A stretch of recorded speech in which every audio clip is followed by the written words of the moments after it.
अभिज्ञान शाकुंतलम विश्व साहित्य का सर्वोत्कृष्ट नाटक है।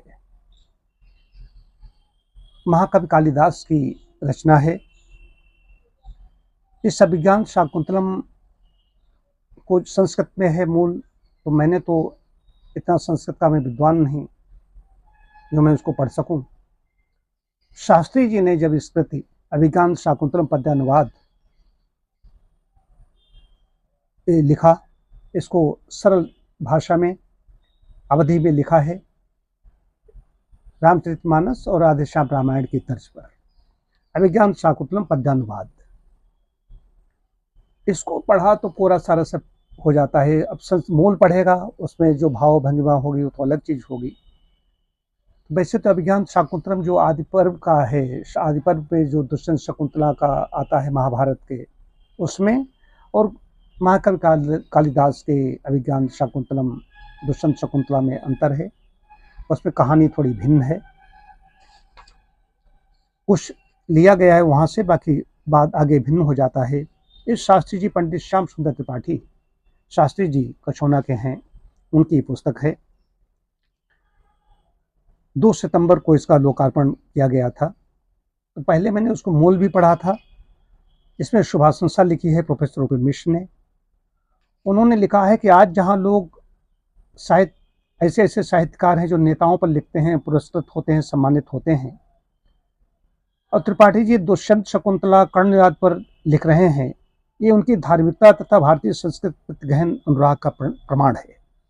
इतने अच्छे शब्दों में लिखा। प्रोफेसर रूपी मिश्र जी डिलीट हैं और समीक्षा कर रहे हैं। ये प्रोफेसर हैं, assistant professor Lucknow degree college में, डॉक्टर राघवेंद्र मिश्र। उन्होंने समीक्षा में इसमें सब लिखा है। काव्येषु नाटकम रम्यम तत्र रम्या च शकुंतला तत्रापि चतुर्थोऽंकस्थ शोक चतुष्टयम। अर्थात काव्य के जितने भी प्रकार में नाटक विषय सुंदर होता है, नाटकों में भी काव्य सौंदर्य की दृष्टि से अभिज्ञान शाकुंतलम का नाम सर्वोपरि है। अभिज्ञान शाकुंतलम में भी चतुर्थ अंक और उसमें भी 4 श्लोक अत्यंत सुंदर हैं। ये अपनी समीक्षा में इसमें लिख रहे हैं। फिर लिख रहे हैं, उत्तर प्रदेश का हरदोई जनपद सदैव साहित्यिक सांस्कृतिक दृष्टि से अत्यंत समृद्ध रहा है। इसी जनपद के कछौना कस्बे के प्रसिद्ध भागवताचार्य रहे बहुवृद्ध नदीश विद्वान आदरणीय पंडित श्याम सुंदर त्रिपाठी श्याम जी ने अभिज्ञान शाकुंतलम का अवधि प्रधान भाषा में उत्कृष्ट पद्यानुवाद प्रस्तुत किया है। दोहा चौपाई आदि प्रचलित छंदों में यह पद्यानुवाद अत्यंत चित्ताकर्षक और श्रुति मधुर है। समीक्षा लिख रहे हैं। फिर कहाँ कहाँ उन्होंने यौवन प्रदर्श डाली। ये प्रणय के अपना डॉक्टर राघवेंद्र मिश्र प्रणय प्रोफेसर होने के साथ साथ में उनका वो बड़े कवि हैं। सौंदर्य का भी लिखते हैं। कंचुकी गांठ दिस्तक ढीली कर झुकने पर तन में गढ़ती है, बोली श्यामा कर मधुर हास क्यों दोष गांठ को देती है। इस तरीके से समीक्षा करते हैं। उसके बाद में इसमें मैंने भी लिखा है कि विद्वान ही विद्वान लोगों के परिश्रम को जानता है, बंध्या स्त्री गर्भवती स्त्री की प्रसव वेदना को नहीं जानती। विद्वाने भी विजानात विद्वज्जन परिश्रमम, नहीं बंध्या विजानात गुरबीम प्रसव वेदनाम। ये शास्त्री जी ने इसमें लिखा है। उन्होंने कहा कि ये प्रस्तुत पुस्तक कालिदास के महान नाटक अभिज्ञान शाकुंतलम का हिंदी काव्य रूपांतरण है। इनका मूल से मैंने छेड़छाड़ नहीं की है, मैंने न्याय किया है और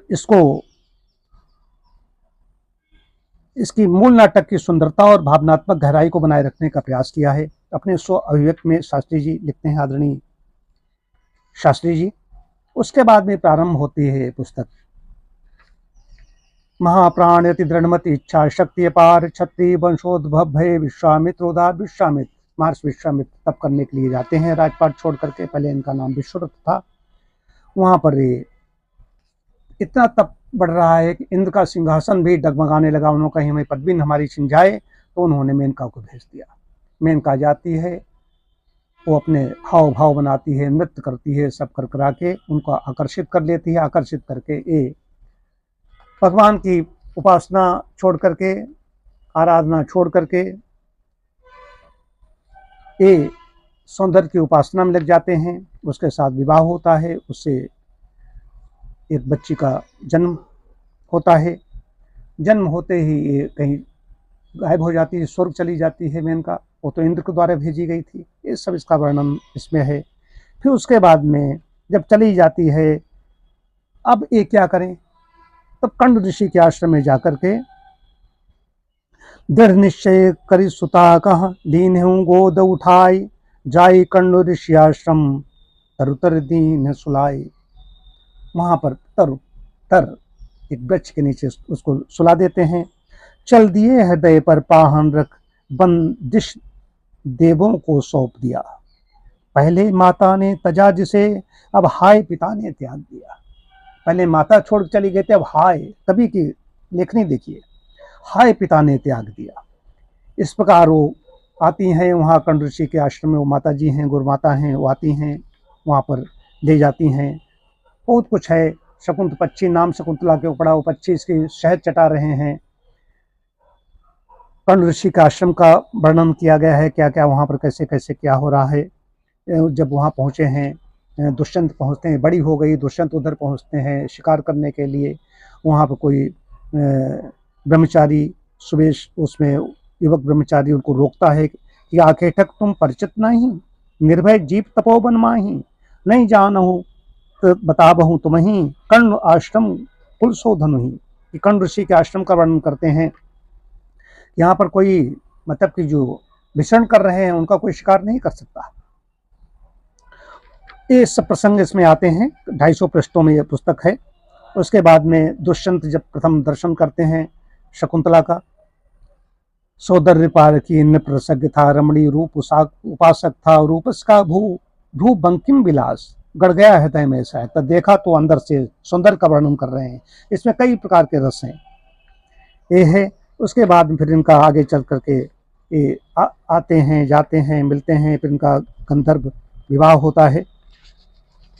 वहाँ पर ये अपनी अंगूठी वो देते हैं, उसमें राज चिन्ह है।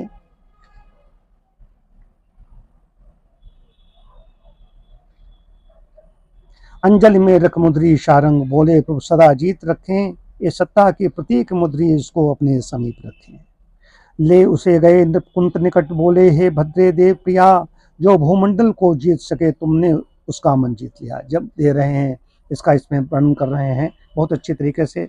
उसके बाद में जब रहते हैं उसके साथ में, दोनों ये पति पत्नी बन करके रहे, उसका राजा चले जाते हैं राजकाज को लेकर, उनका तुम्हें हम अच्छी तरीके से बुलाएंगे, सम्मान बुलाएंगे। 4 महीने बीत जाते हैं, ये नहीं आते हैं। उधर उमड़ घुमड़ के बादल आ रहे हैं, वर्षा ऋतु प्रारंभ होने को है, चातुर्मास करने के लिए उधर आ रहे हैं। दुर्वासा ऋषि आ रहे हैं और ये सुध बुध खोई हुई बैठी है। उनके बारे में सब विज्ञात था कि आश्रम की ओर बंद पथ पर ये बढ़ता कौन आ रहा है, आकृति विशाल सिर जटाजाल, नयनों में तेज समा रहा है। हिमश्वेत दीर्घ दाढ़ी उनकी लंबोदर बच्च छिपाती थी, बाहों में बलो भ्रकुट वक्र क्रोधी उनको बतलाती थी। ये उग्र तपस्वी तेजस्वी भुज मध्य दबाए मृगशाला, संकट में पड़ जाता इनसे जिससे भी पड़ जाता पाला। चेहरे का रौद्र रूप लगकर सुरपत सभ्रम भय खाते हैं, ए परिव्राजकाचार्य आज सचमुच दुर्वासा आते हैं। अभिनय गर्व अविज्ञा सहिन सकहीं विख्यात, कर्ण आश्रम आ रहे करने चातुर्मास, जटा विशाल शीश लपटाए, द्वार वाटिका सोई चली आए। ठाड़ भय निज भौं उठाई, भीतर तीव्र दृष्टि दौड़ाई, पृष्ठभाग लग कर्ण कुमारी, शब्द कीन कुछ खास खकारी। खांसते हैं, खखारते हैं। ये बैठी है सुध खोई हुई, नहीं प्रतिक्रिया भई जब कोई, कुंत मधुर सपनन मह कोई, लख प्रमाद कचुर स्तन जागी, रोकिता ही स्वर संयम साधी। बोले ओ बचन जलद गंभीरा, ओ बालिके सुधारु शरीरा, अतित विशिष्ट विलोकहु द्वारे, तपा मूर्ति कहता तुम्हारे। नहीं शकुंत कहाँ दीन सुनाई, कहा बहोरी मुनिवर ऋषियाई, तीन बार तिनता ही पुकारा, अभिनय लख ऋष भई अपारा। उन्होंने सोचा अभिनय कर रही है। संयम विनय नियम नहीं यही तोरा, अस प्रमाद स्वर सुने हुन मोरा, तापस कन्या आश्रम रहाई, अस आचरण कहूँ को करही, विश्रुत विश्व कर्ण की सेवा, नमहि ब्रह्म ज्ञानी और देवा। कहते हैं विश्रुत है, सब जानते हैं, ब्रह्म ज्ञानी सब नमते हैं। तिन करने है प्यार बहु पाई, दीन शिष्ट आचरण भुलाई, अतिथि अवज्ञा लखी अपमाना, मुनिमनता सुमोह बस जाना। समझ कर्ण आश्रम ही सुपासा, करन चाहे तीन चातुर्मासा, चातुर्मास करना चाहते थे। यहाँ न क्यों कछ पूछे बाता, भव के क्रोध जरे सब गाता, भय उग्र मुख जिमि अंगारा, कुपित वचन यही भांति उचारा। क्या कहते हैं, जो तो ही कहा अति प्रिय पुरुष, करई निरंतर जाप, देई विसार तो ही सोई, ले संहार मम श्राप। कहते मेरा श्राप संभाल, अब कोई जिसको तुम जप कर रही हो तुझे विसार देगा, भूल जाएगा। अस कही तुरंत फिरे मुनि, मन ही मन पछिताहि, जहाँ अपमान होई तहाँ बुद्ध जन कबहु न जाहि। इस तरीके से उन्होंने ये श्राप दे करके चले जाते हैं। बाद में उनको प्रियंवदा जो वहाँ की हैं आश्रम की सब लोग ये मिलते हैं, अन्य विनय करते हैं। तब वो कहते हैं कि कोई बात नहीं, अब हमने आश्रम तो नहीं, बोले कि हे बाले सुनो, श्राप न मिथ्या हुए, अर्पित निज लक्ष्य चिन्ह पति, पावई स्मृत सोए। उन्होंने कहा कि अब श्राप तो नहीं निष्फल हो सकता, निष्प्रभावी हो सकता है, मिथ्या नहीं हो सकता, लेकिन जब चिन्ह दिखाएगी तो उसको स्मृति आ जाएगी। इस श्राप का प्रभाव ये पड़ता है, राजा को विस्मरण हो जाता है, एक गर्भवती हो जाती है। गर्भावस्था में ही आश्रमवासी जो कर्ण ऋषि हैं वो कहते हैं इसको ले जाओ, यहाँ पर जन्म होना ठीक नहीं, वहीं जाए रहे। तो उनको लेकर के शारंग ये सब चले जाते हैं, लेकर के जाते हैं। वहाँ उनको स्मरण ही नहीं रहता, मैंने कैसा विवाह कैसे क्या। उन्होंने कहा तुम नाटक कर रही हो, वो अपमानित होती है, हालांकि चली जाती है। वापस लेकर फिर आते हैं, कुटिम रुकते हैं, इसकी तबीयत खराब होने लगती है। तबीयत खराब होने लगती है, सब बहुत विशद वर्णन है वहाँ पर, बहुत ही मार्मिक वर्णन है कैसी स्थिति में। उधर वो कुछ रथ के लिए जाते हैं, ऐसे किसको ले जाएंगे, इस गर्भिणी को कैसे ले जाएंगे शकुंतला को। वो तुलसी मधु क्वाथ बनाने के लिए इधर उधर जाती, तब तक मेनका की दृष्टि पूरी लगी हुई है इसके ऊपर। मेनका की दृष्टि लगी है, वो इसको आकर के और ले जाती है। इसका बहुत वर्णन है, आत्महत्या करने के लिए जा रही है, उसको लेकर ले जा करके और कश्यप ऋषि के आश्रम में पहुंचा देती है। इधर ये परेशान होते हैं, नहीं मिलती है तो कर्ण ऋषि अपने आश्रम में ही वहां पहुंच जाते हैं। वहां पहुंचने के बाद में ये वहां पर इसका पुत्र जनती है, जो कर्ण उसमें कश्यप ऋषि आश्रम में। अब इधर इनके जो सुपुत्र पुत्र होने को था, गर्भणी इनकी रानी थी, उसका मृत पुत्र पैदा होता है। और एक ऐसा व्यापारी था, धनमित्र था, वो सब उसके पास बहुत अपार संपत्ति, संतानहीन था, लेकिन पैसा लेकर पता नहीं कहाँ धन लेकर जा रहा था। वो सागर में डूब जाता है, उसका खजाना जाना जब्त कर लिया जाता है। वो सूचना मिलती है, उधर मृत पुत्र था, इधर बहुत परेशान थे। और उधर इसकी जब एक परिचय देने के लिए जाती है, हाँ मुख्य चीज़ ये है, शकुंतला जाती है तो पैसे राज चिन्ह दिखाती तो उसको पता चल जाता, ये राज चिन्ह उसका गायब हो जाता है। रास्ते में नहाती है नदी में वो कहीं गिर जाती है, दिखाती राज चिन्ह, दिखाने उंगली ऊपर करती, उसमें अंगूठी होती नहीं। तो कहती है नाटक कर रही, अभिनय कर रही, झूठा, मतलब कि तुम्हें कुछ चाहिए बताओ। ये अपमानित होकर के वापस आ जाती है। उधर ये बताया चुका हूँ अभी कि रथ के लिए और उधर क्वाथ बनाने के लिए वो चली जाती है इनके साथ में।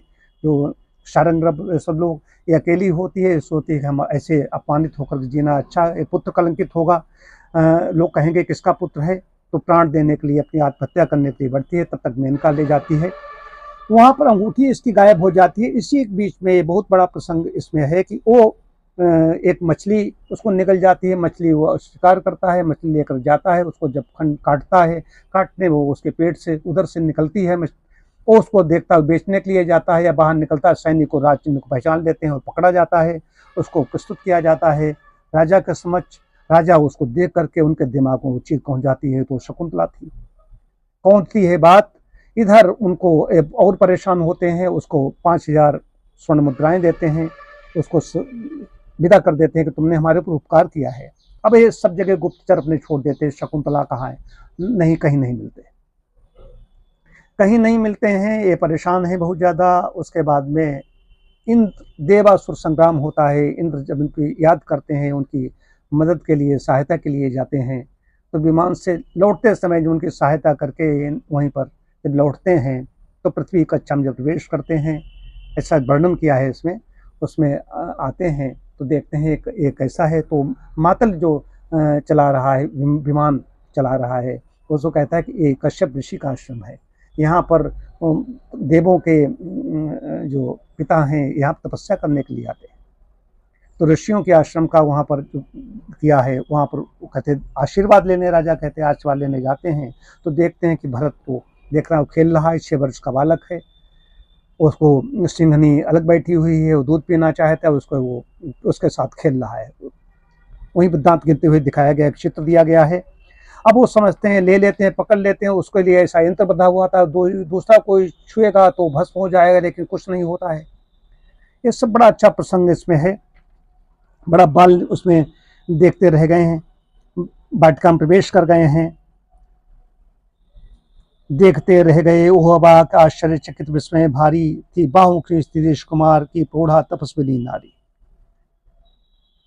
छटपटा रहा सिंघनी पुत्र निज ग्रीवांग छुड़ाने को, देखती दुर्दशा में बैठी व्याकुल थी दूध पिलाने को। धमकाता तर्जनी से सिंघन को हो वीर, कहता चुप हो बैठ रही क्यों हो रही अधीर। तेरे बच्चों को मैं बिल्कुल ही कष्ट नहीं पहुंचाऊंगा, गिन करके इसके दांत अभी मैं अपनी मां को बतलाऊंगा। तोतली भाषा बोल रहा है, तोतली भाषा का कवि वर्णन कर रहे हैं।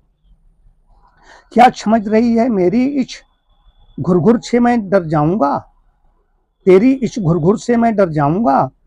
गुच्छा यदि मुझे आ गया तो तेरे 2 हाथ जमाऊंगा। सिंघनी कह रहा तेरे भी 2 हाथ जमा दूंगा। इसको देखते हैं, उसके बाद पता चलता है तो पुत्र है, ऐसा है। बाद में पता चलता है कि पुत्र है, अंगूठी उनके हाथ में है। जब वो देखती है फिर ऋषि के पास जाते हैं, ऋषि कश्यप ऋषि के पास, वो ऋषि के पास जाते हैं, तो उन्हें आशीर्वाद देने के लिए। सब इसमें वृतांत है बहुत कस के, बड़ा मार्मिक है, वर्णन है इसमें। आशीर्वाद देते हैं, तब वो कहते हैं उधर कंडू ऋषि के यहाँ वायु मार्ग से संदेश भिजवाते हैं, कोई जाता है सुखद, और उधर वो कहते हैं कि भाई इसमें गलती किसकी है, राजा तो भूपत है, इसका कोई दोष नहीं है, ये कवि की अपनी है। महाकवि कालिदास ने उसको इस ढंग से किया है, वहाँ की शकुंतला उसमें अंतर है। यहाँ पर दोनों ने दुर्वासा ऋषि को दिखा करके उन्होंने इनकी रक्षा की है। तब वो कहते हैं कि ये तो भाई, उनको आशीर्वाद देते हैं और कहते हैं कि ये भरत नाम से जाना जाएगा। उसका नाम पहले वहाँ पर दूसरा रखते हैं, वो सर्वदमन इस तरीके से नाम था उसका, रखते हैं। भरत नाम से जाना जाएगा, जम्बूद्वीप इसके नाम से जाना जाएगा। और उसको समझाते हैं शकुंतला को कि तुमने ऐसा ये है कि तुम्हारी अंगूठी खो गई, इसमें दोष इनका क्या है, इनका कोई दोष नहीं, राजा को कोई दोष नहीं है। और आशीर्वाद, पृथ्वी के 7 द्वीपों पर ये विजय केतु फहराएगा, अब तक तो था ये सर्वदमन, अब भरत नाम कहलाएगा। ये कह करके संबोधित करके उनको देते हैं, आशीर्वाद देते हैं। उसके बाद में फिर विदा लेकर के फिर विमान से सवार होकर के वहाँ से वो चले वायुपत इंद्ररथ आश्रम की छवशीन, धाय उल्का पिंड सम क्षणमा भयो विलीन। तो मैंने शास्त्री जी का मूल भी पढ़ा था, अभी सब लोग टाइप कर रहे तब भी पढ़ा था, और इस बार इसको मैंने अभी समापन किया। मैं सायंकाल को इसको पढ़ता था, बाकी तो मेरा जब वो सब इतना लगा रहता है, लेकिन थोड़ा पढ़ता भी हूँ, तो आजकल मैं यही पढ़ रहा था। इसका समापन हुआ तो जो लोग हैं, पाठक हैं, उसको पढ़ेंगे, उनको इसमें आनंद आएगा। पूरा ये दुष्यंत शकुंतला का जो चित्र है, इसमें कैसा चित्रण किया है रामचरितमानस और इसकी राधेश्याम की तर्ज पर, निस्संदेह बहुत अच्छा लगता है। बहुत ही अच्छा, मतलब कि ये महाकवि कालिदास का की रचना है, और शास्त्री जी ने इसमें सरल भाषा में चौपाई और इसमें दोहा और इसमें लिख करके अपनी लेखनी चला करके बहुत अच्छी चीज़ दी है।